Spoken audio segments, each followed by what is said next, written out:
तो तुम आत्मस्वरूप बनने के लिए पहली विधि आत्मस्वरूप बनना है। जब आत्मस्वरूप, जब बेहद की आत्मा है, तो उसके अंदर धीरे धीरे धीरे धीरे बहुत लंबा समय है, कोई ये साधारण बात नहीं है। मैंने बहुत बहुत मेहनत लगाई उसमें, फिर भी मैंने कर्मयोगी जीवन बिताया। गीता में भी ये कर्मयोगी बोला है, काम का धंधा छोड़ छाड़ के नहीं बैठना है।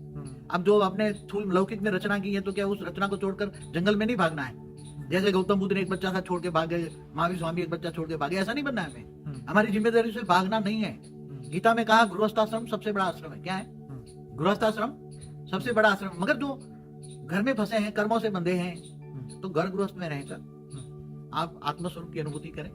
और आत्मस्वरूप की जब झग जाएगा, तीसरी नेत्र जब जाएगी, दिव्य नेत्र जब जाएगा, उसको दिव्य नेत्र भी कहते हैं, दिव्य दृष्टि आएगी।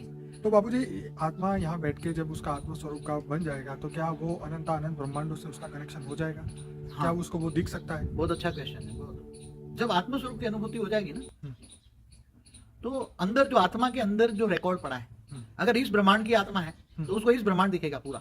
क्या दिखेगा? अगर गैलेक्सी से आई हुई आत्मा है, महाशिव की कैटेगरी की है, तो पूरा गैलेक्सी दिखेगा, आकाशगंगाएं दिखेगी, अनंत कोटि ब्रह्मांड दिखेगा। अगर यूनिवर्स की आत्मा है तो पूरा यूनिवर्स दिखेगा उसको।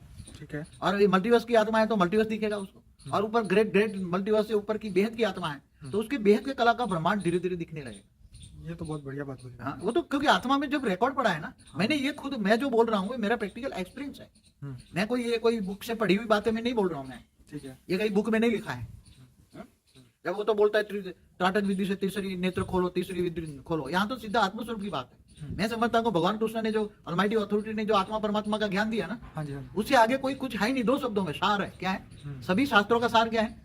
सभी वेदों शास्त्रों का सार क्या? आत्मा और परमात्मा। ठीक है। तुम आत्मा हो, अपने आप को जानो, आत्मस्वरूप करो। और आत्मा जग जाएगी तो तुम्हारा सूक्ष्म शरीर, कारण शरीर, महाकारण शरीर, परम महाकारण जग जाएगा। क्या बनोगे अंत में? और परम, उसके साथ परम शांति के वाइब्रेशन भी फैलाओ पूरे दिन। परम शांति मैंने कई वीडियो में बोला है। परम शांति के वाइब्रेशन फैलाओ, बेहद के बेहद की परम परम परम महान शांति है, ये वाइब्रेशन फैलाओ, तो घर भी मंदिर बन जाएगा, वाइब्रेशन चेंज हो जाएगा, वायुमंडल ठीक हो जाएगा, और घर भी मंदिर बन जाएगा, आसपास वाले भी सुखी हो जाएंगे। सुखी होने का रास्ता ही है परम शांति। इसका मतलब ये हुआ कि जब हमें आत्मा का परमात्मा से कनेक्शन हो जाता है, आत्म स्वरूप के द्वारा हमारी थर्ड आई, मतलब हमें वो दिव्य दृष्टि मिल जाती है, जिससे हमारी आत्मा के अंदर का जो रिकॉर्डिंग्स है, वो खुल जाता है, और आत्मा जो है वो स्वयं परमात्मा की तरह बन जाती है, वो अपने ओरिजिनल स्वरूप को जान लेती है। आत्मा ही सीधी परमात्मा बन जाती है। मैं बताऊं आपको जी, एक बात बताऊं, लोग साधु संत कहते हैं ना, कुंडलिनी जागरूक करने के लिए हजारों साल तपस्या करते हैं ना। हाँ जी। तो कहते हैं कि आत्मस्वरूप मतलब 8वां आज्ञा चक्र, माना आत्मा खुल गई ना, आज्ञा चक्र खुल गया ना। हाँ जी। उसके लिए 7 चक्र खोलते हैं।